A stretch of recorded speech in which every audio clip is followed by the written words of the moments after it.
The opening, the equation of death.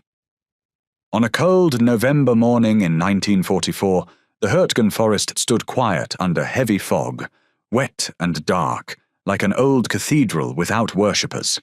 Less than 4 hours later, a German paratrooper battalion had suffered catastrophic losses, and it was no longer an effective fighting force, while the survivors withdrew in confusion and left the unit shattered in the forest. What kind of weapon could erase an entire veteran battalion in a single morning? It was not bombs falling from the sky, and it was not tanks crushing trenches. It was a weapon that changed the meaning of cover in modern war. The M16 multiple-gun motor carriage, 4.50 caliber machine guns mounted together, firing 2,400 rounds per minute. German soldiers who survived later described the weapon as a kind of meat grinder, a nightmare of steel and fire unlike anything they had faced before. But the killing was not done by bullets alone. Those rounds were designed to tear through aircraft engines, and when they slammed into the massive pine and oak trees the Germans trusted for protection, the trees did not just break apart, they exploded. The forest itself became a weapon, turning wood into flying blades that ripped into the men hiding behind it. After the battle, German commanders at the army level began to realize that many of their assumptions about infantry warfare no longer applied, because terrain that once offered protection had turned into a deadly trap. Ancient trees were cut down at waist height, not by axes, but by machine gun fire. Bodies lay frozen in the November mud, many pierced by wooden shrapnel from the very trees meant to shield them. Nearby, a steel helmet sat half-buried, filled with rainwater stained pink by blood. 12 hours earlier, Brandenburger believed he understood the simple math of the Western Front. Clear skies meant American fighter bombers ruled the battlefield, destroying anything that moved. Bad weather grounded those aircraft, giving German soldiers a chance to fight again, where tactics mattered and individual skill could decide outcomes. That morning had delivered perfect conditions for Germany. Heavy rain, thick fog, clouds so low no aircraft could fly, mud deep enough to stop American tanks. The weather had erased every advantage Brandenburger believed the Americans possessed. He committed his final reserve, a battalion of Fallschirmjäger, hardened veterans from the Eastern Front. These were not teenagers or replacements. They were survivors, men who knew how to fight while outnumbered and outgunned. 600 of them, disciplined and ready. And the Hürtgen Forest seemed like the ideal battlefield. Massive trees formed a natural fortress. Narrow trails made tanks useless. This would be an infantry fight, where German experience should have mattered most. What German commanders could not anticipate was that American units were increasingly using anti-aircraft weapons in direct fire, lowering their guns and turning weapons designed for aircraft into devastating tools against infantry in the forest, and that this simple act of improvisation would destroy everything Brandenburger believed about how wars were fought. The weapon, engineering excess. Sergeant James Miller of the 28th Infantry Division sat in the cramped gunner's seat of his M16 multiple-gun motor carriage, looking at the manual one more time. The manual was clear. This weapon system was designed to shoot down aircraft. 4.50 caliber M2 Browning machine guns mounted together, designed to track fighter planes moving at 300 miles per hour at altitudes above 5,000 feet. The guns were supposed to point up, not forward. But Miller had been in combat long enough to know that manuals were written by people who had never been shot at, and survival often meant using equipment in ways the designers never intended. He had followed rules early in the war, trusting diagrams and instructions, and he had watched men die anyway. Out here, under tree cover and enemy observation, the book no longer felt like guidance, but like a reminder of how far reality had drifted from theory. What mattered now was not what the weapon was meant to do, but what it could do. The M16 was impressive even by American standards of overwhelming firepower. Each of the 4 guns could fire 600 rounds per minute. Together, synchronized and aimed at the same target, they could deliver 40 bullets every single second for as long as the ammunition lasted. Each .50 caliber round was nearly 6 inches long, and it weighed about 1.5 ounces, but it carried far more power than its size suggested. The projectile itself weighed only a few ounces, but it was heavy enough to punch through steel, wood, and concrete at close range and left the barrel traveling at nearly 3,000 feet per second. The kinetic energy of a single bullet was extreme, and when it struck a target, the effect was sudden, violent, and overwhelming. Miller understood that numbers like these were usually used to impress officers or justify budgets, but in combat they translated into something simpler. Nothing stayed standing for long. Dirt turned into dust, steel bent, and bodies reacted the same way everything else did when struck by that much force. But what made Miller's weapon potentially devastating against ground targets wasn't just the speed or the weight of the bullets. It was the ammunition type loaded into the gun's magazines.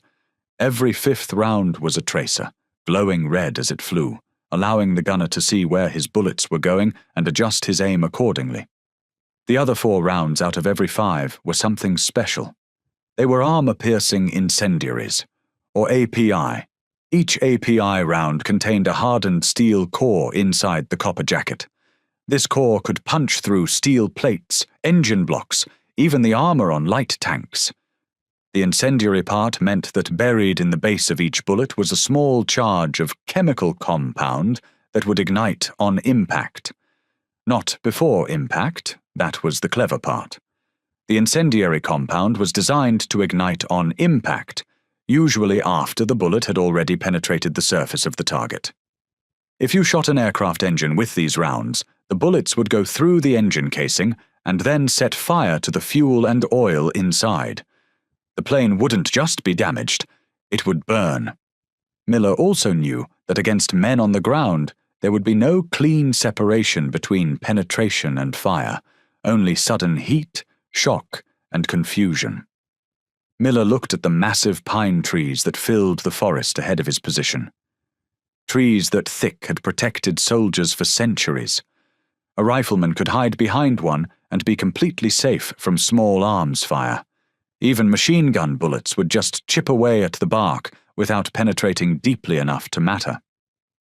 But Miller had been thinking about those armor-piercing incendiary rounds, and he had been thinking about the physics of what happens when you pump dozens of them into a target that isn't metal, but wood. Wood splintered, resin ignited, and fragments flew outward at strange angles. A tree stopped being covered and became a weapon itself, throwing burning shards into anyone close enough to trust it. Private Davis, one of Miller's crew, watched the sergeant make final adjustments to the gun's elevation, cranking the 4 heavy barrels down until they were perfectly level with the ground. Davis was 19 and had been in combat for 3 weeks. He was still young enough to ask questions. "You really think this'll work, Sarge?" He asked it carefully, not loud enough for anyone else to hear, as if the idea itself might attract attention if spoken too clearly.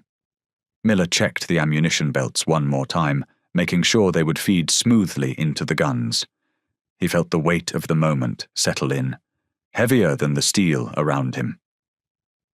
"It'll work," he said quietly. "The question is whether we can live with what it does." He had no doubt about the result, only about the memory of it afterward, and as he tightened his grip on the controls, he understood that some victories stayed with you long after the firing stopped. The German advance. False confidence. In the German staging area, the Fallschirmjäger were preparing to advance. These men carried themselves differently than ordinary infantry.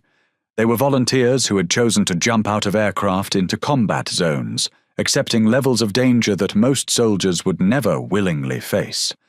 Many were veterans of the Eastern Front, where they had learned lessons about survival that couldn't be taught in training.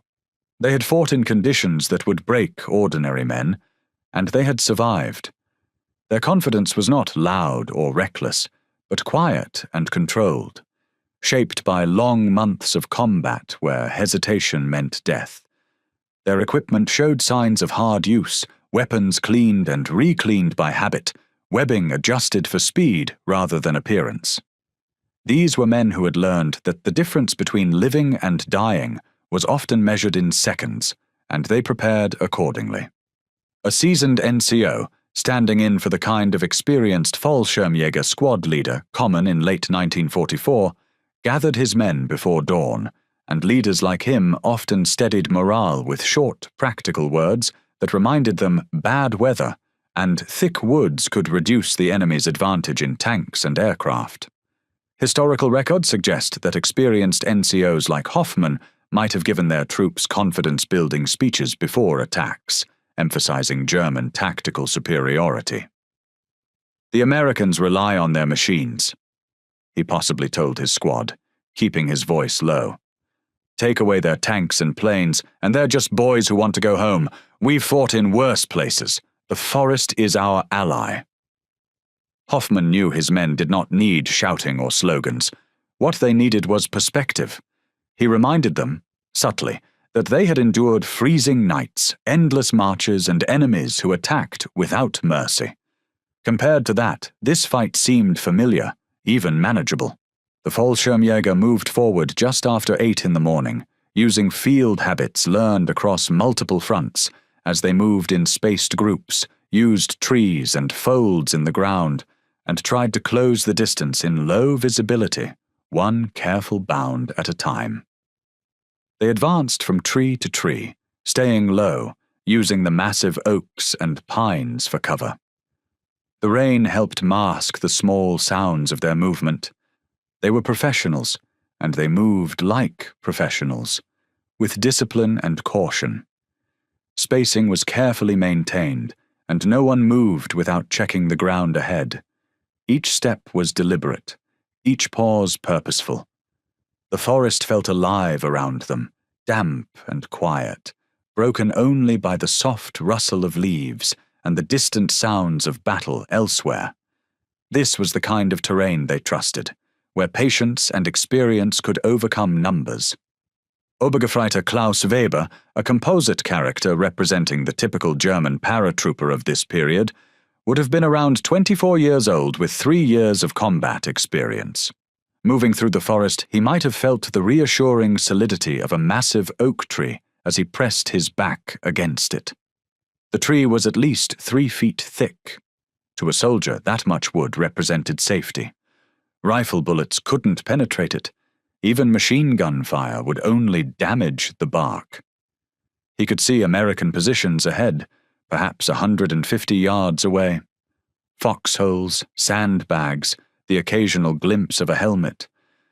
To Weber, this looked like a familiar problem, one he believed training and experience could solve. He slowed his breathing, adjusted his grip, and waited, trusting the cover behind him and the men beside him. When the signal to open fire went up, MP-40 and MG-42 cracked across the line, and for a brief moment some American positions could seem pinned by the pressure. But that sense of momentum broke almost immediately as the return fire surged. Americans seemed pinned in their foxholes. The Germans were advancing, closing the distance. 80 yards, 70 yards. Momentum built with every step forward, reinforcing the belief that this assault would follow a pattern they understood. Then everything changed. The Red Rain. Mechanical apocalypse. The sound came first, deeper than a machine gun but faster than artillery, like enormous sheets of canvas being ripped apart over and over again, faster than human hands could possibly move. The sound filled the entire forest, drowning out the rain, drowning out everything. The first rank of German soldiers, those who were furthest forward, simply disintegrated. Eyewitness accounts from survivors describe men being hit by multiple rounds simultaneously, the kinetic energy throwing bodies backward as if struck by vehicles. One moment there were soldiers advancing. The next moment there was only red mist and falling debris. The men behind them froze, their training unable to account for what they had just witnessed. Following standard infantry doctrine, survivors dove behind the massive trees that had protected soldiers for centuries. Weber, the composite soldier representing German experience that day, likely pressed himself against his oak tree, his heart hammering. Around him, other soldiers were doing the same thing. For perhaps 2 seconds, there was relative silence, or what passed for silence on a battlefield. Then an American gun crew, using a method that had become increasingly common in wooded fighting, swept the quad point 5 zeros to the side and fired again, and they aimed not only at men but also at the tree trunks the Germans were using for cove. This time, he wasn't aiming at men. He was aiming at the trees themselves. The deadliest effect in the forest often came not just from direct fire, but from tree bursts, when artillery or mortar rounds detonated in the treetops and sent wood and metal fragments down like rain, and in the Hürtgen Forest the dense canopy made this happen again and again, which caused an unusually large number of fragment wounds. Pine trees contain significant amounts of resin, a sticky, flammable substance. When that resin catches fire inside a pressurized tree trunk, the tree essentially becomes a wooden pressure vessel full of burning chemicals. When the pressure finds a release point, the explosion sends thousands of wooden fragments outward at high velocity. A massive pine 20 yards from Weber's position came apart. Post-battle analysis would show that soldiers sheltering behind exploding trees were often killed by wooden shrapnel traveling at hundreds of miles per hour, long, jagged spears of wood that penetrated bodies with the same force that the bullets had penetrated the trees. Weber's oak tree began shuddering under repeated impacts. He might have looked up to see chunks of wood flying off the trunk, the tree beginning to crack and split. Historical accounts from similar engagements describe soldiers realizing with horror that their cover was being systematically destroyed. Some tried to run. Many found their legs wouldn't respond, fear locking muscles in place. Back in his command bunker 2 miles from the battle, General Brandenberger listened to radio transmissions that made no tactical sense. Voices, young and terrified, reported things that seemed impossible. "Under heavy fire! We can't advance!" The trees are exploding! The first platoon is gone, the second platoon is... Static. A staff officer standing nearby, possibly his adjutant, might have looked pale as he reported. "They say it's machine gun fire, Herr General. They say the Americans have some kind of weapon that cuts through the trees." The doubling down. Feeding the meat grinder. Later historical analysis suggests that commanders like Brandenberger, despite clear warning signs, often ordered their 2nd Battalion forward, committing roughly 300 more men. By late 1944, German military doctrine strongly discouraged retreat without authorization from higher command, and officers knew that such decisions could carry severe consequences. Officers were trained to believe that holding ground and continuing the attack mattered more than preserving manpower, especially when under pressure. Retreat was seen not as a tactical decision, but as a moral failure. Historical accounts suggest that experienced commanders like Brandenberger often faced impossible choices: continue an attack that was clearly failing, or disobey orders and face court-martial, loss of rank, or permanent disgrace. Years of discipline and obedience shaped how such men thought under stress. He may have told himself that the first assault had failed due to timing or bad luck, and that a second push, properly executed, could still succeed. In the rigid structure of the German army, committing reserves was often the expected response. He chose to commit his reserves, even as the evidence around him suggested disaster. The second wave advanced 20 minutes later, walking into a landscape that might have seemed like something from a nightmare. Bodies from the first assault lay everywhere, twisted among shattered roots and torn equipment.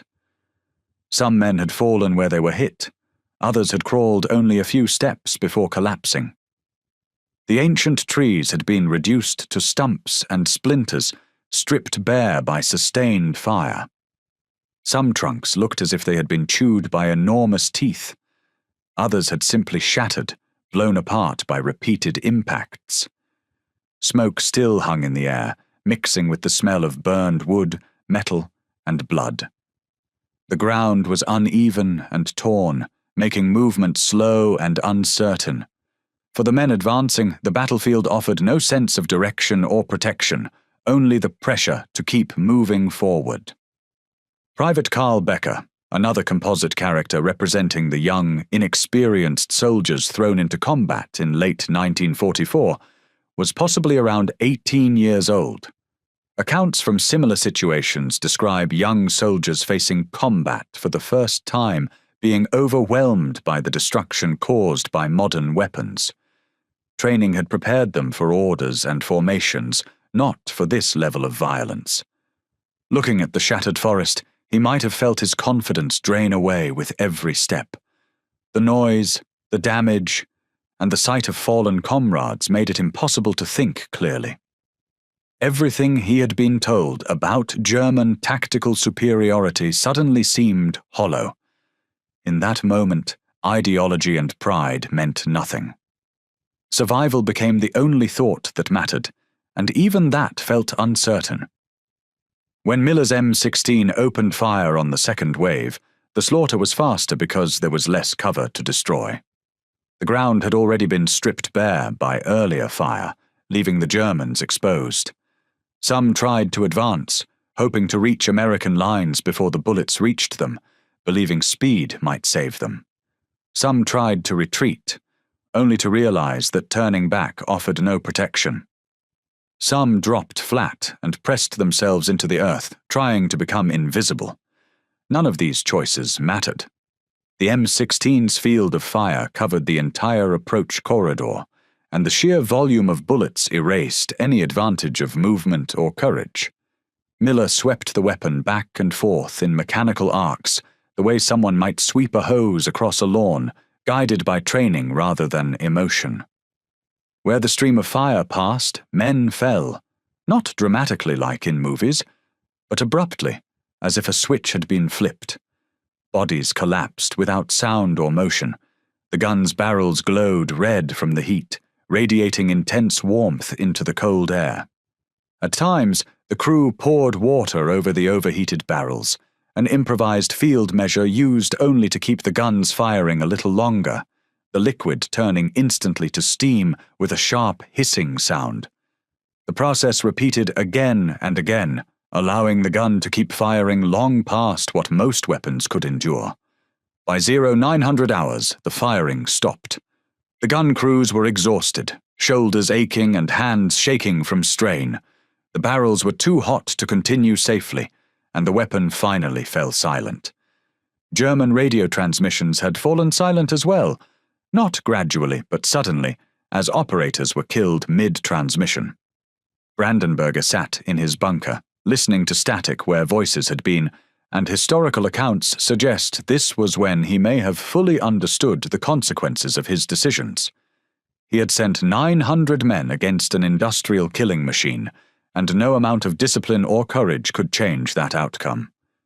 But he had one final option. If firepower dominated daylight combat, perhaps stealth could succeed at night. He ordered the survivors, fewer than 200 men now, to prepare for night infiltration. They would remove helmets to eliminate noise. They carried mostly knives and grenades to reduce noise, while some left their rifles behind, hoping that close combat would give them a chance. They would crawl toward American lines in darkness and confusion, hoping that close combat could succeed where massed attacks had failed. It was the ancient way of warfare, chosen not because it was effective, but because it was the only option left. Artificial moonlight. The night belongs to America. Night fell over the Hürtgen like a curtain. The rain stopped, but thick clouds blocked all celestial light. The darkness was absolute. The surviving Germans began their approach at 2100 hours, moving with extreme care. They had wrapped equipment to eliminate noise. They crawled through the devastation, sometimes over the bodies of their dead comrades. At 2200 hours, when the Germans were perhaps 100 yards from American lines, generators suddenly roared to life behind the American positions. Massive 60-inch searchlights, designed for airfield illumination, ignited and pointed straight up into the cloud deck. The beams hit the clouds and scattered, reflecting back down. The effect was like switching on an enormous overhead lamp. The darkness transformed into eerie amber twilight where everything became visible. The German soldiers, caught between the stumps in open ground, were suddenly exposed. Their camouflage, designed for forest shadows, made them stand out against mud. American observers could see every man, every position. For 3 seconds, absolute silence held the battlefield. Then a German sergeant, accounts suggest that experienced NCOs in such situations often made the only tactical choice available, possibly screamed, "Vorwärts, Handgranaten, los! Forward, grenades, go!" 200 men rose and charged toward American lines. Some pulled grenades, some drew knives. Historical accounts from similar desperate charges describe soldiers knowing they were already dead, but hoping their sacrifice might mean something. Miller watched them come through the artificial twilight. Later accounts from American crews describe feeling something like horror at what they were about to do, even while understanding they had no choice. The M16 opened fire for the 3rd time that day.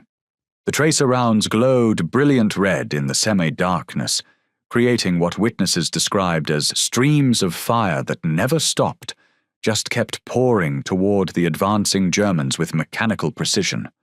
The mud that covered the battlefield made running nearly impossible.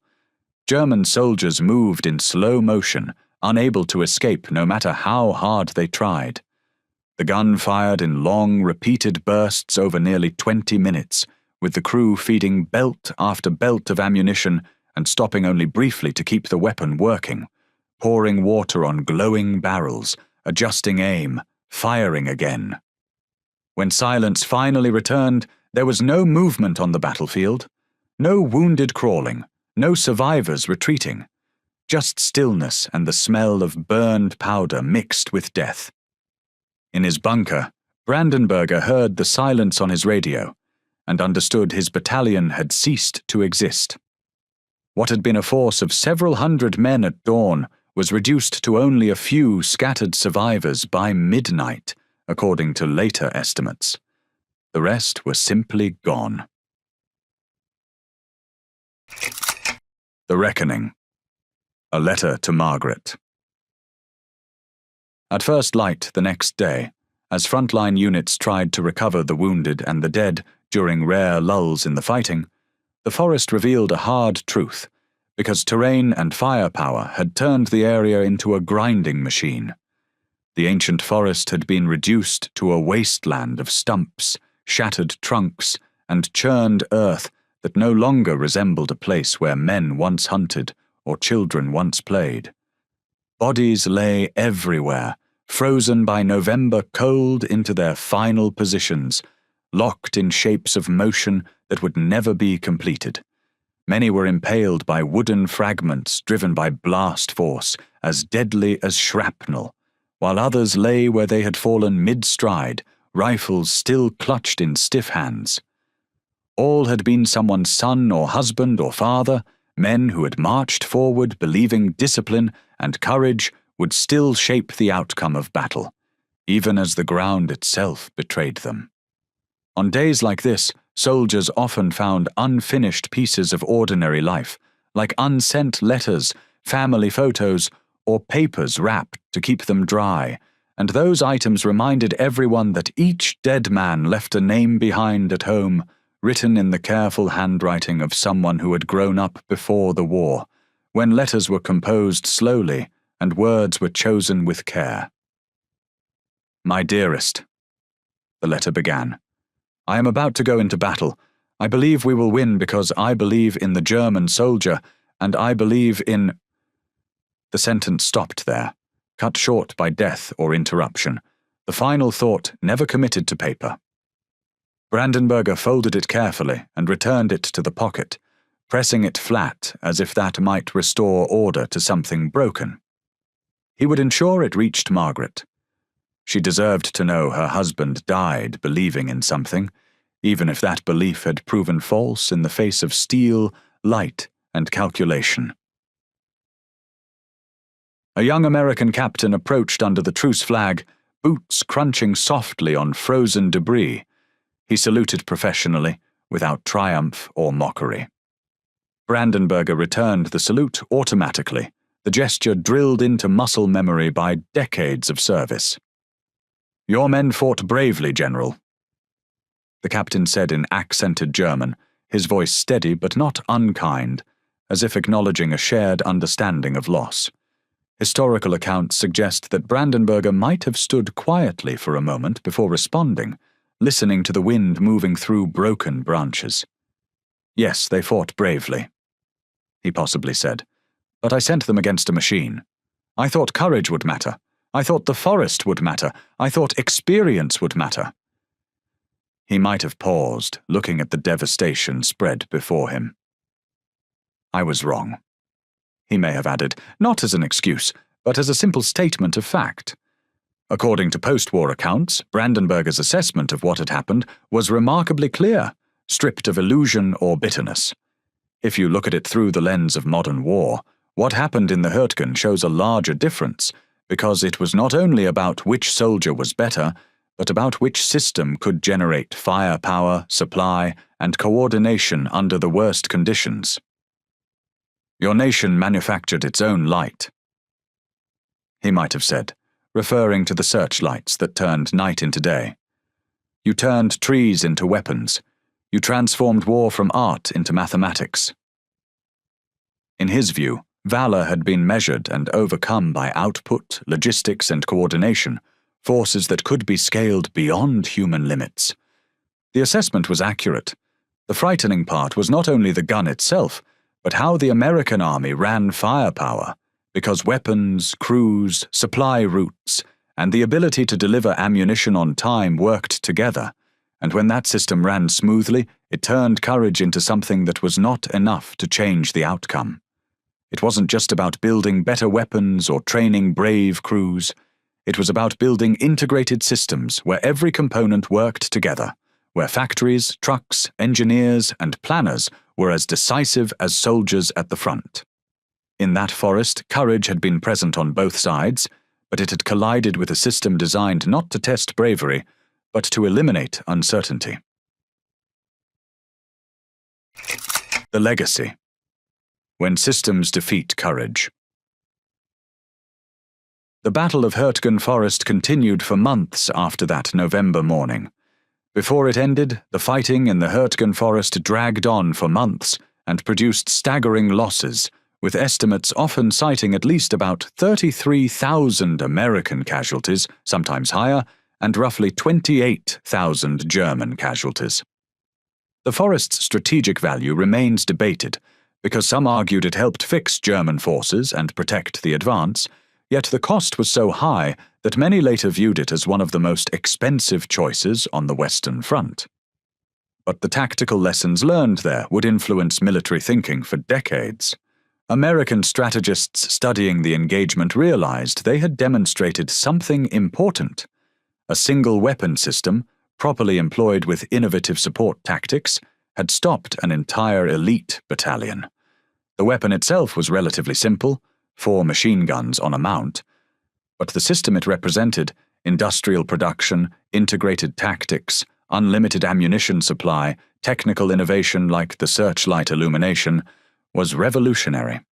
The German belief in individual soldier superiority, the idea that courage and training could overcome material disadvantages, died in forests like Hürtgen. Post-war German military thinking would adopt many American concepts about systems integration and industrial support. In Korea, less than a decade later, American forces would use similar principles, overwhelming firepower from coordinated weapons, to stop Chinese attacks that relied on numerical superiority. The fundamental truth remained valid. In modern warfare, industrial capacity and systems integration could defeat tactical excellence. The Germans never forgot the M16. Soldiers who survived encounters with American troops commonly called the M16 the meat chopper, and the enemy could describe it as a deadly grinder. But specific German nicknames are hard to verify unless a clear primary source is cited. The sound of those 4 Brownings firing in unison became a source of lasting trauma. Men who had survived the Eastern Front would say that nothing frightened them more than the memory of those quad .50 calibers destroying the forest around them. Erich Brandenberger survived the war. Brandenberger surrendered to American forces on May 6, 1945 in Innsbruck. He was held until 1948, and he died in 1955. Those who knew him said he was never quite the same after Hürtgen. He would sometimes stand at windows, looking at trees, and those nearby might have noticed him flinching at sounds no one else could hear. His assessment on that November battlefield had been prophetic. Historical records indicate he told American officers that Germany had been defeated not by better soldiers, but by systems where courage became just another variable. When warfare becomes industrialized, individual courage becomes less relevant. The nation that understands this principle first holds an enormous advantage. America understood it. Germany did not. And that understanding, more than any single battle, helped determine the war's outcome. The M16 was just one weapon in an enormous arsenal, but it represented something larger. The transformation of warfare from an art practiced by skilled individuals into an industrial process where production capacity and efficiency mattered more than heroism. The young men who died in that forest believed in courage. They believed in their training. They believed in their cause. But belief cannot stop 40 bullets per second, cannot prevent trees from exploding, cannot overcome industrial mathematics. They walked into the 20th century carrying 19th century assumptions, and those assumptions killed them. Today, the Hürtgen Forest is peaceful. New trees grow where old ones were destroyed. The scars have faded from the landscape. But the lessons remain, preserved in military history and in the memories passed down through generations.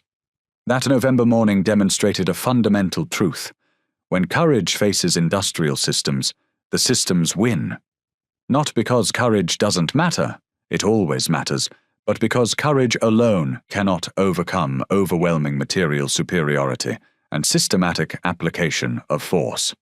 The thunder of those 4 Browning machine guns did more than kill soldiers. It killed an entire philosophy of warfare. It ended the romance of combat. It proved that individual excellence, no matter how genuine, cannot overcome systematic superiority. And in proving that truth, it helped shape the modern world, where conflicts are decided not by the bravery of soldiers, but by the capacity of factories, not by the brilliance of generals, but by the efficiency of integrated systems.